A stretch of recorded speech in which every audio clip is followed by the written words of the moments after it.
Hi guys, it's Imperial Man 100 again, here with another book review for you.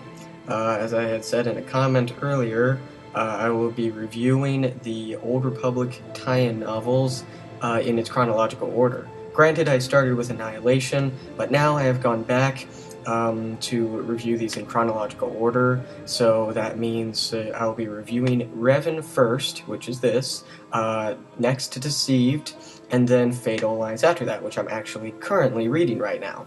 So, without further ado, let's jump in.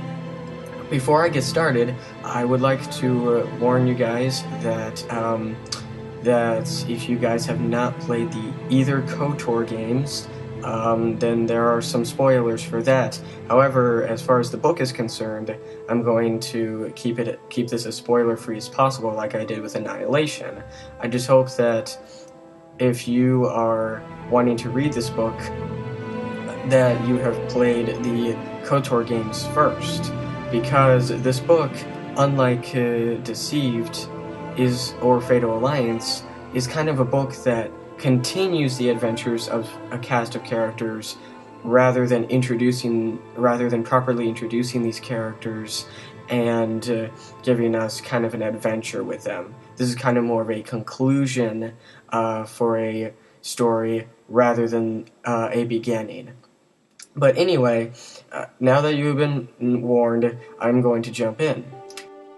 This book continues sort of where KOTOR 1 left off for the first half of the book, and the second half of the book continues right where KOTOR 2 left off. So if any of you have played KOTOR 2 and you were dissatisfied with the rushed ending of it, or if we could even call it an ending, I guess you guys should be pleased to hear that this continues KOTOR 2 right where it left off, starting at the second half of the book. This book more accurately is about two characters. The book may be called Revan, but it's also about a character, a Sith from the Sith Empire called Scourge. Yes, I kind of think Scourge is a dorky name, but anyway, this character is about Scourge and his path, which eventually leads to Revan. Meanwhile, Revan is trying to put the pieces together of his forgotten past. He is receiving more memories of his past that he has still forgotten about ever since the Jedi Council had erased his memory. So he teams up with Candace Ordo to search for the helmet of Mandalore, who was the leader of the Mandalorians whom Revan had killed earlier on. And if Candace gets that helmet, he will become the new Mandalore, which this explains how he became Mandalore in KOTOR 2. Again, a little spoiler, but I hope you guys have played the KOTOR games already. Anyway, then the second half of the book chronicles the tale of Revan searching for this ancient evil that he had stumbled across during his adventures before the events of KOTOR 1.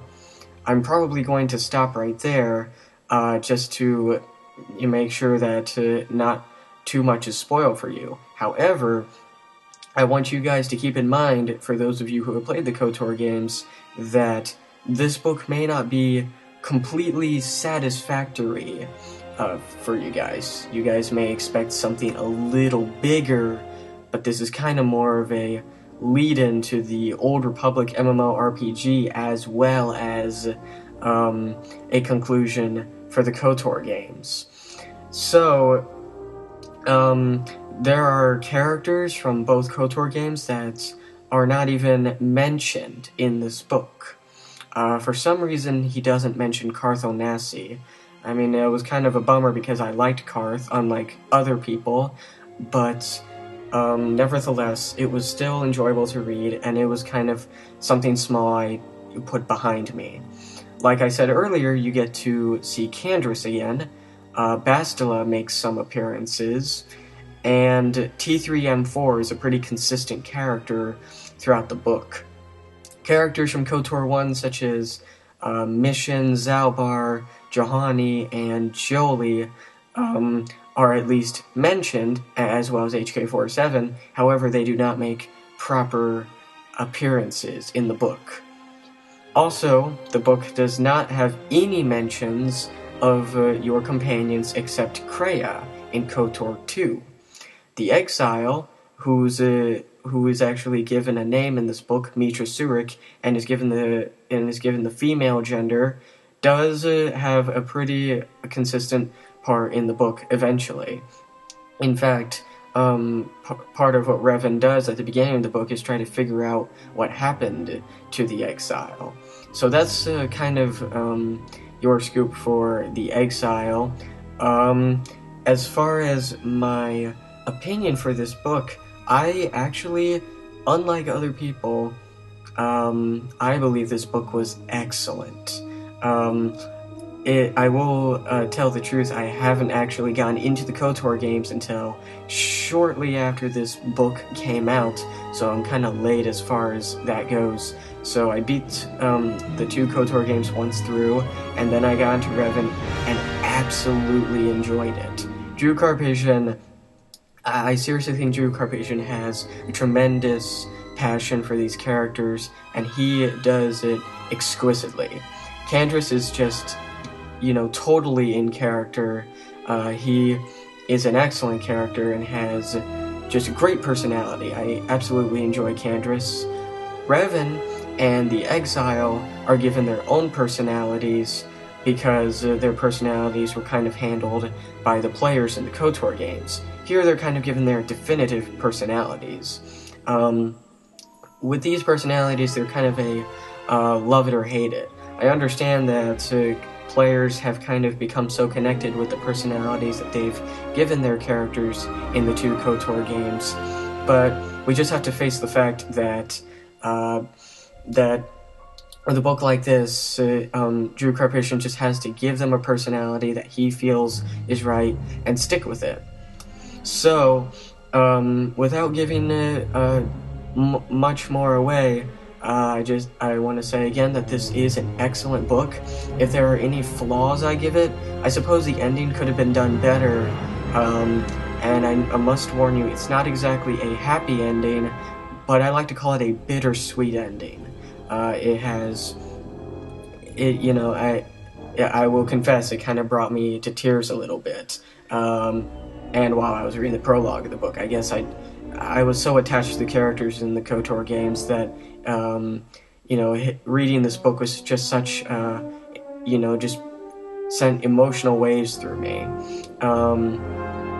I think the relationship between Revan and Bastila was done so well, and the relationship between Revan and the Exile was done so well, and pieces of the puzzle are put together that were not put together in the KOTOR games. Questions are answered, so if you're wondering about that, well, here it is. Questions are answered in this book. Secrets are revealed.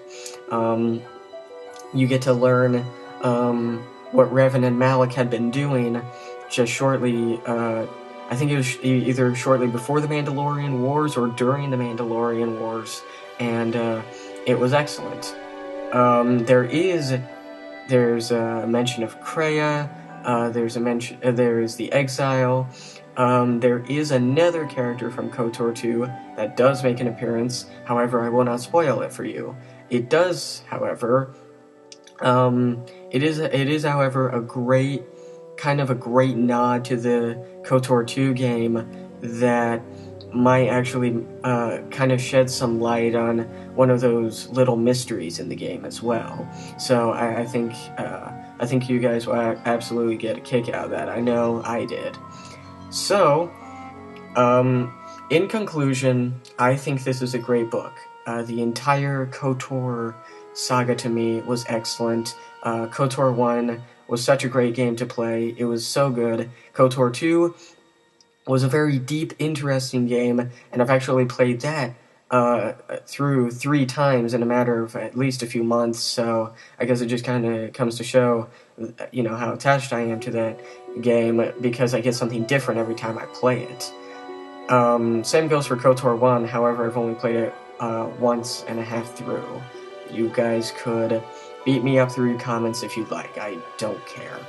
Anyway, great book, and I can't wait to review Deceived. One more thing, I have a podcast called Sith Empire Radio. We talk about the Clone Wars episodes, and we do video game reviews, so I hope you guys check that out. Thank you guys for listening.